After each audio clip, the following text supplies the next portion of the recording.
Okay, now we're on. Okay, let's just see if this is working now. Okay.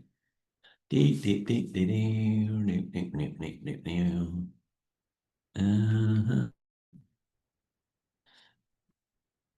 Okay, I think this is working now. Yeah, it's good. All right. Well, hello. This is the third video in a series of videos about personality tests. And specifically a personality test that we love and continue to love. And the more we look and delve into it, we love it more. It's called the Enneagram. We, just to kind of recap where we've been, our pastor friend many years ago made a comment when he said, you know, if you want to have a successful marriage, you need to know three persons. You need to know yourself, you need to know your spouse, and you need to know God. Well, as the years have gone by, I can tell you that principle of successful marriages, knowing yourself, knowing your spouse, and knowing God, has proven itself true. Absolutely, at least in our experience as marriage coaches and in our own marriage, without a doubt. Well, today we had over the first two videos we said, listen, a personality test for us was a lifesaver in terms of our marriage. And has changed how we negotiate our marriage and move forward in our journey of marriage. Totally, absolutely, unequivocally, totally. We in our second in Don't worry. in my in our second video, we talked about our favorite personality test or assessment called the Enneagram. And we talked a little bit about some of the benefits of the Enneagram as compared to other personality assessments. As you can see, we love the Enneagram. So today we're going to talk about the Enneagram and what we believe it can do for marriage, even more so than other personality assessments we've used for marriage. So let's get into it, okay? And I'm just noticing our new decor. It's called the beach towel decor blind back there. We are in an office. This is our office, and it's just been renovated and so on. So we're in the process of getting blinds and so on. So the light here makes us look like we're either sunburned beyond belief or we have the most incredible tans on the planet. So that's not true. We have decent tans, but not. So you'll have to just bear with us. The lighting is not the best, but we're getting there. So we want to describe three advantages of using the Enneagram in marriage. And the first advantage is the fact that the Enneagram, maybe more than any other personality test that we've used, helps us look behind the curtain of our partner's behavior. And so we can understand them that much better. And it does a great job of that. So for instance, Lynn is, as we said yesterday, she is a type 4 on the Enneagram. And type 4s are, so tell us a little bit about type 4. Yeah, type 4 is creative, but I see myself as a 4 as a deep connecting person with relationships, and also there's, you know, like you're going to describe later, there's good parts, there's bad parts, but a sensitive and compassionate. I see myself definitely, and I've chosen, I think I said this in another video, I've chosen the kind of work I've done reflected that compassion and listening and wanting to help people. And what was the work that you had done in the past? English as second language teacher. Mhm. And Yeah, your students loved you too. I mean, Lynn was so much love for the foreigner and their circumstance. So, well, as a type 4 deep connector, and particularly deep connection, very much in touch with your feelings. You're really God's gift in many respects as for to show people how to have deep connections and so on. But there are times where you're you are not behaving you're not at your best for whatever reason. And when you're not at your best, we call that the adaptive behavior or adaptive self. When you're at your best, you're the authentic or true self. When you're under pressure, not doing your best, you're at your adaptive or false self. And I can be moody, I can be, I Yep. guess, envious, Yep. part of, if you look at the traits, whatever, and also misunderstood and Yeah. feeling Overlooked. overlooked. Absolutely. So I know that now. So for instance, if I see Lynn becoming moody for any reason, I have a choice, and I've had to learn this. I look behind the curtain of what that behavior really looks like. What's really driving those feelings? Well, her feelings of being often her moodiness is because she doesn't feel deep connection. And all those other those other behaviors kind of follow suit. If she's not deeply connected with somebody who really cares for her on a regular basis, Lynn will feel misunderstood, she'll feel overlooked, and so on and so forth. So when I see her moody, I don't have to react and say, boy, you are really moody today. Can you just get over this? I mean, really? Oh, they didn't mean it that way. Yeah, right. Or I can try to fix her. I can do all of those fix me. things. And that doesn't work. I He understand might her be now. right, they didn't, but I have to process that myself. Exactly. So I now know that. I understand her better. I look behind the curtain when she's like that.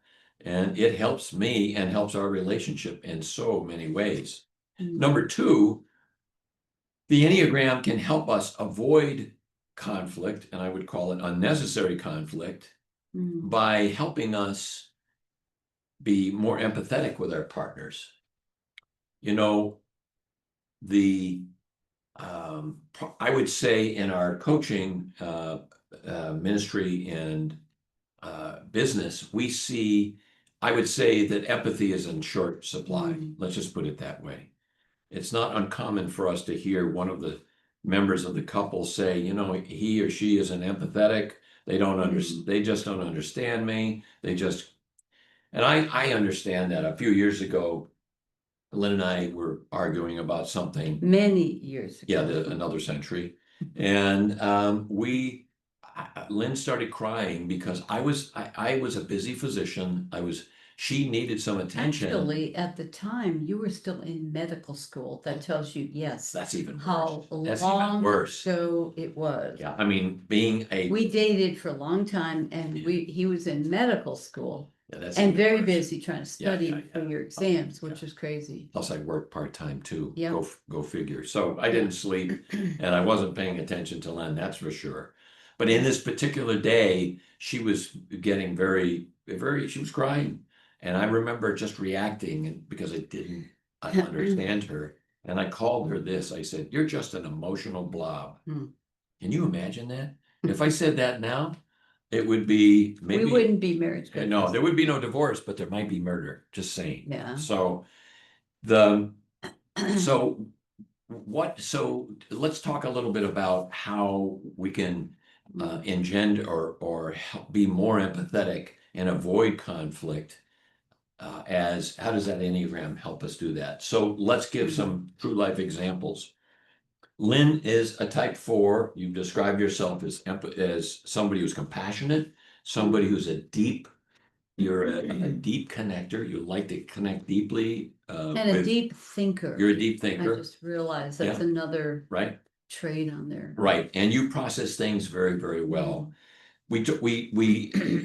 If Lynn is having a bad day, and for her to have a bad day, sometimes she will withdraw. And I don't know why. She'll kind of go off into her own place. And so, or she might be moody, as we talked about before. Mm. And in the past, and I still struggle with this at times, in the past, I would react, and I'm a fixer. As a Mm. physician, I was trained as an emergency room physician, I was trained to be a fixer. I Mm. better be a fixer, or you're going to the wrong emergency room to see me. So, but that would not work for Lynn. Mm. I could try to fix her. I could say, well, what's, come on, let's look at that. Let's look at that moodiness, what's going on? Or I might say, man, you're moody again. I can't believe this. Can't you get that? Can't you do something to get that sorted out? Or, Or you you know, misunderstood that yeah, person. yeah. Or Whatever. once again, work through something. As a type 4, she doesn't need any of that. She doesn't need my fixing. She doesn't need my reactivity. She doesn't need my anger. What Lynn needs is a type 4. She needs my understanding. She needs me to listen. And in fact, at times, just be present. Just to say, well, honey, I noticed that yesterday or this morning, there's something's going on. You seem to be struggling with something. You want to talk about that? Mm. Not to once again be anything but a support, not to fix her, yes, to be present, not to judge her, not to label her, but to be present. And at times, just say, if, to give her permission and say, honey, if you need to go off and you want to process what's going on, I don't worry about me. because type 4s are processors. They process their feelings, and they need time, and they often need solitude to do that. So once again, knowing Lynn and who she is as a type 4 helps me to be empathetic. The truth of the matter is, and so when I have not been empathetic, I can tell you for the most part, it's because I had no understanding of the person that I was dealing with. Empathy is the first, understanding is the first step to empathy, and empathy is absolutely necessary in a marriage relationship. Partners have to be empathetic. How about so I'm a type 1. Yeah, for you. Yeah, Yeah. I'm a type 1. And all type 1s that I have met, and I know a few type 1s actually very closely. We all struggle with the same thing. It's called the inner critic. It's that inner voice that tells us that we're not enough, we're not good enough, we're not smart enough, we did it wrong, we could have done it better. It's that inner critic. And what happens to me when my inner critic is alive and well and I'm not dealing with it well, I become critical myself. I become critical of myself, and then I become critical of others.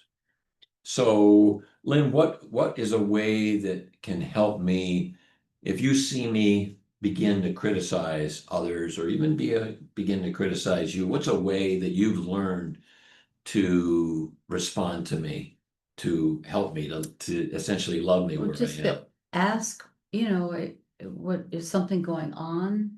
Anything you want to talk about? Same thing, kind of like what you did with me, but instead of saying you seem very critical today. Yeah, that doesn't work. I'll Wait. tell you, because that heat I have to- criticism on the inner critic's voice already that I'm dealing with. Right. No. Yeah. Try to get to the root of it. Yeah. Yes. Yeah. And once again, I don't need fixing, but I do No. need that kind of, and so this Enneagram is wonderful to help us understand what's behind the curtain, what's the driving motivation, why are we doing what we're doing, and when we understand that, it's so much easier to walk in the shoes of that other person. When Lynn is not reacting to me, not judging me, not labeling me. You're critical, look at you, blah, blah, blah. When she's not doing that, but she's supporting me, she's asking, hey, is there something you want to talk about? I feel like she's beginning to walk in my shoes, and that's empathy, and that is so absolutely needed, and it's so well done with an Enneagram. Mm. The third thing that the Enneagram does in marriage to improve or support marriage, probably better than most, is uh,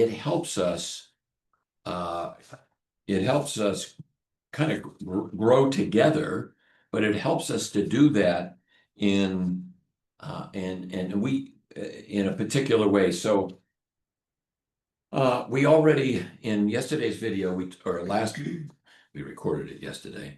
In the last video number 2 on the Enneagram, we talked about ways that we can grow using the Enneagram personally. How can I grow personally? Well, we devised a tool that we call the Best Friends Forever dashboard. And this is a tool that helps the two of us support each other growing together, growing not only personally, but it helps us to grow together. Let me explain what that means. So let's say I have a particular behavior, and I do, that is problematic, that is very much part of my type 1. My type 1 behavior, and we talked about this last week. Remember, there are in each Enneagram type, there are authentic, true self types. That is us at our best, with our best traits. Authentic, we call it true self. And then we have these adaptive traits that are us under pressure, us not at our best self. We call them adaptive traits or false self traits. Well, perfectionism is one of those adaptive traits that I have as a type 1. And it's related to that inner critic, as you can imagine. I'm not good enough, therefore I have to do it better. Well, in making these, getting back in the saddle again, doing these videos, we were doing videos on LinkedIn a lot, but we've changed our ministry, our audience has changed, and in this retooling process, we stopped doing videos. And so we're, as you can see, we're a little out of practice here. And so my perfectionistic side, my adaptive side of my type 1 would want to take a video, practice it 10 times, record it 5 times until it's perfect.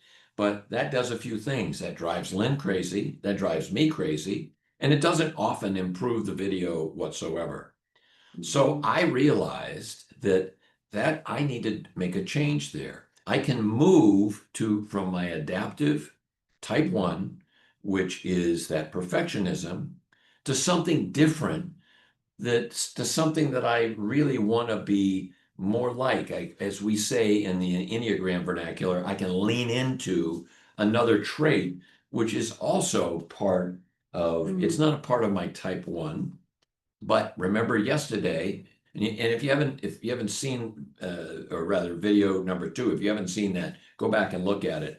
We talk about the Enneagram being a very rich, complex, not too complex, but very rich personality assessment. And we are not just one type. The Enneagram is 9 types. I'm not just a type 1. Lynn is not just a type 4. We also have traits that are part of other Enneagram types. So they call that the harmony triad. And so I, as a type 1, also have traits that are from a type 4 and traits that are from a type 7. So to get back to my struggle and my challenge that I have now, I don't want to be perfectionistic. That's an adaptive trait of type 1s. But I want to lean into something that is still me, part of me, but something that I really, really, in this doing these videos and getting back in the saddle again, I want to lean into something that is more, will be more fun, more adventurous, more spontaneous. Well, guess what? Those are traits of a type 7. And I have traits of a type 7 and a type 4, as I said before. My type 1, dominant type 1, is also part of a harmony triad called 1, 4, and 7, those 3 types. So that Best Friends Forever dashboard, this is what we do to support each other so that we can improve and grow together as well. I don't want to be perfectionistic, particularly doing these videos. So what do I want to do? I'm going to lean into the 7, which is the spontaneity, the fun-loving part of the 7. And so that's what I'm going to do. Now, Lynn is going to help me do that. So this is how we use this dashboard. This dashboard there are 4 components to it. The Enneagram, there is an Enneagram component and 3 other components as well. Every week, we take this dashboard and it's usually done, we set aside a Sunday afternoon after church and we relax and so on to review the things we want to review in the dashboard. And in this case, let's say this Sunday, Lynn is going to ask me these 3 questions, and these 3 questions apply to any person of any type, and this is what they are. So what are the 3 questions, Lynn? So what word or phrase in the that you could lean into, can you lean into from one of your other, like you called it, types. authentic types? Right. Could you lean into? So I'm leaning into the fun-loving part of my 7, okay? Yeah. I'm leaning against the perfectionism, and I'm going to actually focus in on the fun-loving part of the 7. And what does that look like? You kind of just explain your. Well, no, we really In a didn't way. get into the detail, but what that will look like is basically, in fact, we decided we would record those 2 videos, the videos number 1 and 2, we recorded on a couch in our living room because it's much more comfortable, it's relaxed, we don't feel so under pressure and so on. It's almost like you're just sitting talking to each other the way we normally do. Yeah. It's not rigid at all. Yeah, it's not rigid, it doesn't feel like we're performing and so on and so forth, as you can see. So that's one thing. The other thing, and I was thinking about this before, we need to warm up a little bit, and we probably should warm up with a little bit of humor as we have in the past, off camera and so on, and get used to this. So that's the first question. What trait am I going to lean into of the other traits? The trait is fun-loving. And what does that look like? And it looks like basically recording it in a place that's comfortable to us, not practicing time after time. We don't need to practice it 10 times and record it 10 more times. We're going to go with the first few and see what that looks like, make it more comfortable, and then kind of preempt everything with a little bit of humor in the beginning, at least behind the cameras, so we can really kind of be warmed up. And what's the third question? The third is, how can I support you in this?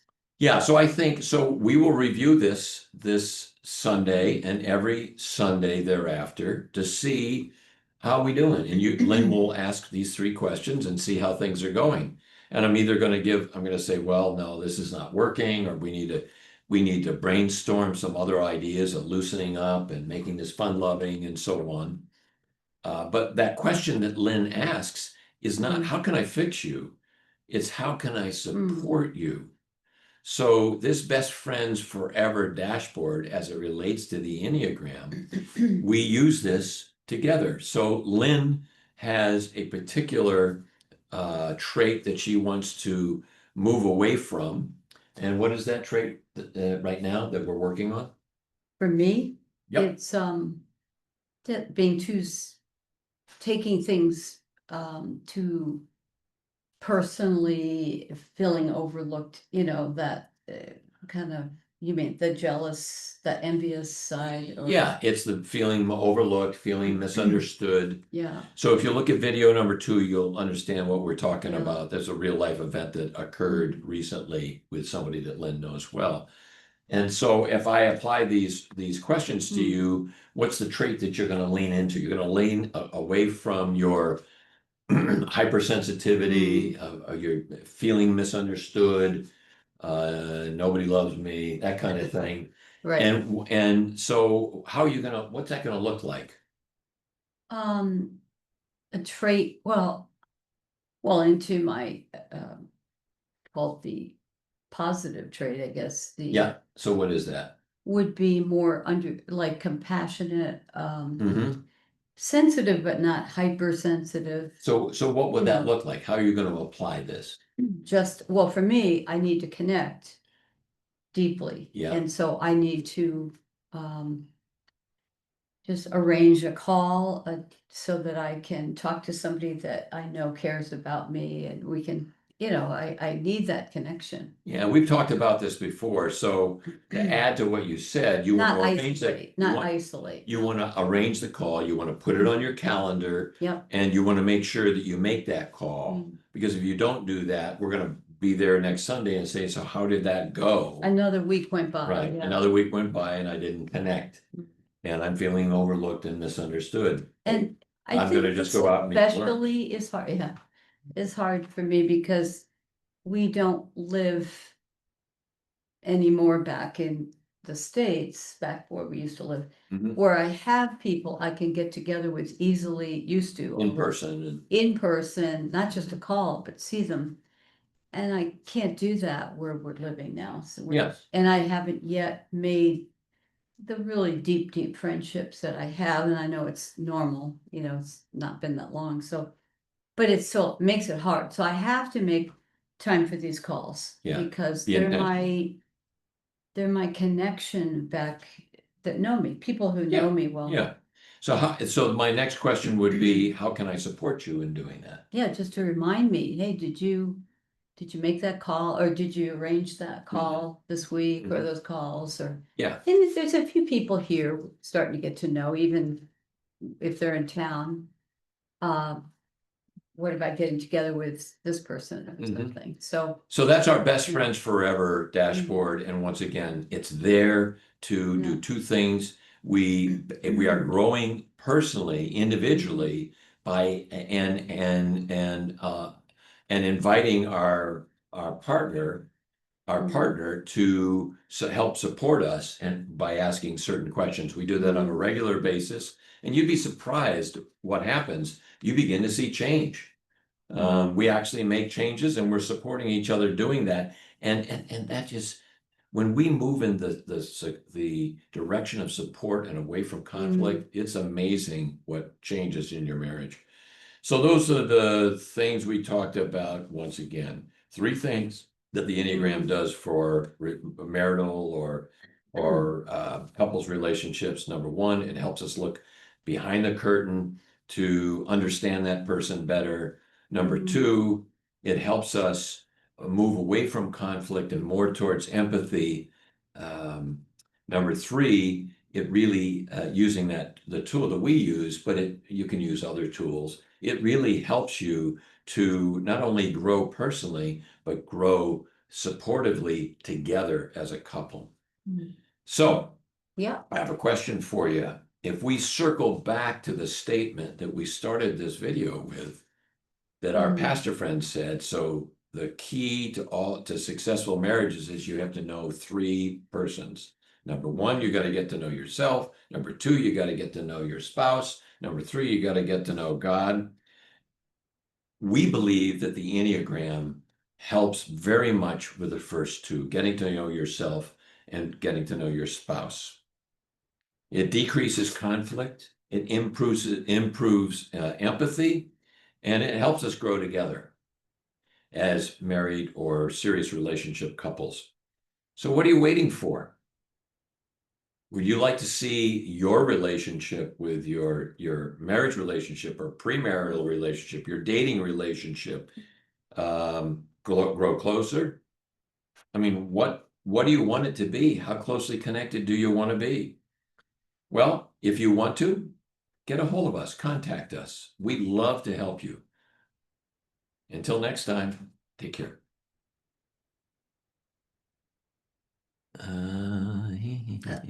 Pesky fly.